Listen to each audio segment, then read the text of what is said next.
Yes, hello friends, what's going on? And welcome back to the channel Football Therapy with me, your host, Jan. I hope you're doing well, mate. I genuinely really do hope that. Welcome back to, yet again, of course, Chelsea News, the twice daily at the moment show here on the channel where I reflect on the headlines regarding Chelsea, giving you my opinion for whatever that's worth, and more importantly, asking for yours. Today we are reflecting on an article written on the Evening Standard by Nizar Kinsella talking about Nicholas Jackson. Of course, Fabrizio Romano has been also talking about the young Villarreal striker who is looking like he's going to come to Chelsea. He's agreed personal terms, and this is a potentially very good signing. I do have concerns. I've expressed concerns in recent videos of him running a little bit hot, and also, you know, potentially not necessarily being an obvious immediate solution, but if he has the blessing of the new manager in Mauricio Pochettino, then heck, he has my blessing too.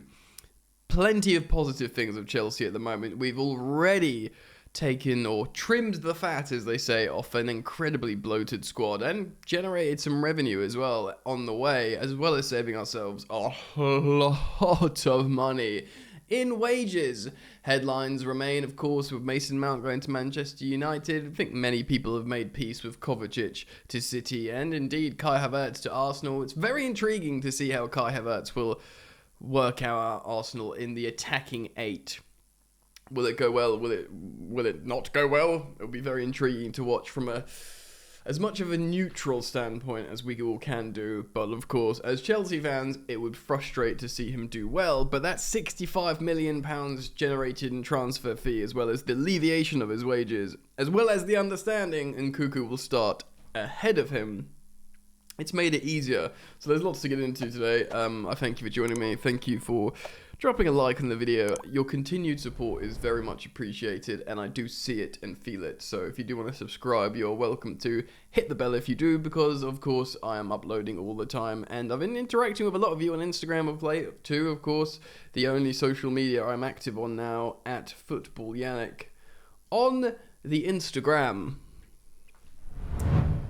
Right, so Chelsea have made many a sale. It actually turns out Havertz is £67 million, closer to 70, which is pretty darn wild if you ask me. £67 million for Kai Havertz, Mateo Kovacic for £30 million. Just those two players together have pretty much made 100 milli. Ziyech went for 8 million, so you could say 105 with Ziyech. And then Koulibaly, nearly 20 million, so 125 million thereabouts. That is a lot of money with plenty to go. Edouard Mendy hasn't been discussed the transfer fee yet. You know, you could speculate Mendy, Champions League winner, AFCON winner. Even we'll make a loss on him, 20 million? Mason Mount will go for 60 million plus what's it called, bonuses, add-ons. It's going to be like 200 million plus. And I'm looking at Nizar Kinsella's tweet here. He reminds us that, look, Lukaku is set to be sold, not loaned. Aubameyang, Hudson-Odoi, Pulisic, Cucurella. A lot of Saudi links still, especially with the likes of Aubameyang. I do have a feeling Aubameyang will chase the bag and go out there. We'll have to see what happens. And maybe even Lukaku. Originally, Lukaku pushed the idea away. No, I'm elite striker, Romelu Lukaku. I'm going to play in Europe. We flat out refused to loan him back to Inter, which, by the way, I endorse fully, and I'm behind that, because I'm just cut ties, bro. And I'm done with taking financial L's on the count of Romelu Lukaku after his general behaviour. I don't wish him any ill. I wish him all the best. I didn't like seeing him miss those chances in the World Cup. I didn't like seeing him miss that header in the Champions League final, not just for himself, but for the good of football, as it were. But Chelsea are moving forward in the striker position, and it does look like Nicholas Jackson is the boy to take that place. He's agreed personal terms. So saith Fabrizio Romano, and Nizar Kinsella writes this. Chelsea have put Villarreal striker Nicholas Jackson on standby to fly to London on Friday, which is tomorrow, of course, as they aim to wrap up the move for the 21-year-old. So young. Look, if we do striker development with both Breuer and Jackson, I'm sorry, Miss Jackson. Ooh, sorry, it's going to be in my head forever. And they develop together, they'll be at each other to prove who can be the first team striker. Who knows? maybe both be on the pitch at the same time in some instances. It'll be very interesting to see how that happens. We're aiming to wrap this up very soon. The Blues have agreed personal terms with Jackson. Jackson has agreed to join Chelsea. He only wants Chelsea. And Chelsea looks set to trigger the £30 million release clause. So, the player has agreed personal terms. He said he only wants to move to Chelsea. Chelsea have said to Villarreal, we will trigger the clause to buy this striker. You'd put the farm on this transfer happening. Talks with Villarreal over the structure of the payments are ongoing, but Chelsea, this is Chelsea down to a T. Under the current ownership model, they want to navigate financial fair play as well as they can. And if you look at the negotiations and the deals with Enzo Fernandez and Misha Mudryk, of course, Mikhail Mudryk is £62 million, and it could rise to 88 should we reach Champions League and Premier League glory. So let's say 62 at the moment. I do think Enzo Fernandez is a flat £104 million or something, but we only paid £35 million up front or something. It's just massively structured to, spread that butter thin along the toast of financial fair play. Yes, so structures are big. Chelsea hope to finalise to make him the second signing of the summer. It feels like It feels like we've signed loads of players.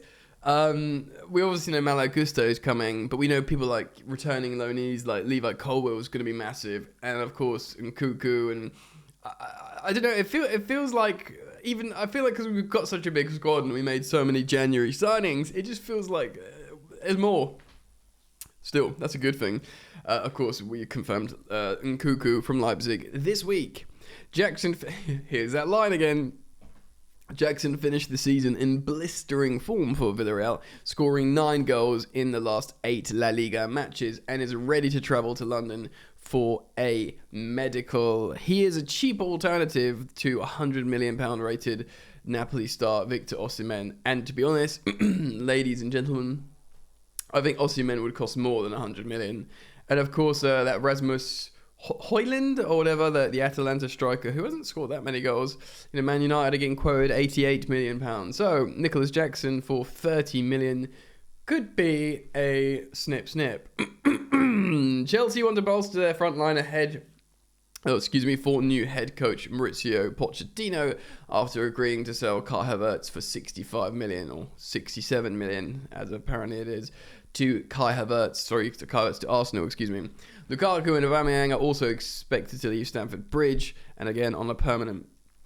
So Nkunku and Jackson coming in will form a new look attack for next season. Do we need more? It's very, very interesting. We've generated a lot of money. Now, that doesn't mean we can go on a spending spree. It means we're balancing the books and we're not falling foul of financial fair play. A lot of alliteration there. It's good that we're generating money. It's good that we're carving down the squad, especially with players that don't want to be here or don't fit a model. A lot of people will, of course, disagree. There'll be stans, as it were, big fans of Kovacic, Mason and Kai, but there are cases for all of them going. Even though Mason Mount does seem like a really good Pochettino player, he will generate mass revenue. Of course, further reports today regarding Mason Mount that, he just wants to go. He's done. And I kind of get it. I feel like we've messed him about a little bit. A lot of people feel disappointed by this decision and perhaps feel he should nail his colours to the mast, as in, commit himself to Chelsea regardless. Kind of what Conor Gallagher's doing. Conor Gallagher's come out and said, look, mate, I'll pay for Chelsea for free. I love Chelsea and all that kind of stuff. And, that's kind of warming the affection to Conor Gallagher and perhaps frustrating with Mason Mount. But I do, under good authority, know that Mason Mount has been messed about behind the scenes, and the new ownership hasn't been great with him, and therefore he wants to go somewhere where he knows what they're doing, he knows how he's going to be looked after, he doesn't have to sign a 10-year contract on not very good money. Man United will give him a 5-year contract on very good money. They're a good team. They've got, but believe it or not, and take this from a guy who's 34 years old, it remains the case that although I think Chelsea is the greatest team in the world, the biggest team in the Premier League is Manchester United, which it's just objective pain. Well, it's not even a pain. It's just the way, when you win that many Premier Leagues and, Busby Babes in the class of 92, it just is what it is. Scousers would think they're the biggest, but they're not. It's Man United. Maybe despite being a Chelsea boy, he just sees it as an opportunity in a resurgent Manchester United to play at Old Trafford and 80,000 fans. Or, they've got a good atmosphere at times, fan following and whatever, and there's a sort of good feeling over there. I don't know, some England internationals as well. You can sort of combine with Rashford and Sancho, should Sancho stay. I'm kind of trying to do not just the content creator thing, but like just looking after myself emotionally as a Chelsea fan, and just not try and get too frustrated and upset with this transfer. I'm kind of okay with Kai Havertz. I mean, I don't like any players going to Arsenal, but we've done them pretty dirty in recent years. With sending them players down there that perhaps haven't done so well. I know people were frustrated with, David Luiz getting all those red cards. Also, Petr Cech wasn't particularly great for them, I don't think, and there's some others as well. But I don't know why my mind's gone blank. Jorginho still may stay. I don't think he's like a particular Galactico catalyst. I think he'll be a rotational player for them. A good one, though. But still, even Jorginho, we said at the time, was good business for us for a multitude of reasons for trying to rebuild the midfield. So, what do we think about this? Well, we have to think positively. So far, it's been a really ultimate success. There was always going to be frustration and pain. Chelsea weren't going to really be able to sell outside the Premier League because there's no money.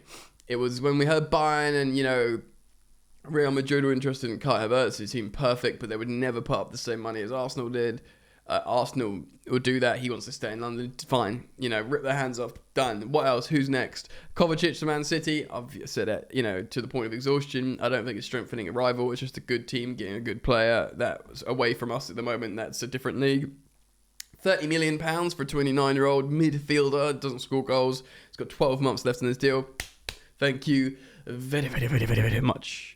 And of course, the Saudi exodus, as much as a, flip-flopping, hypocritical Chelsea fan, I do have great concerns of sports washing and stuff, and I'm wary.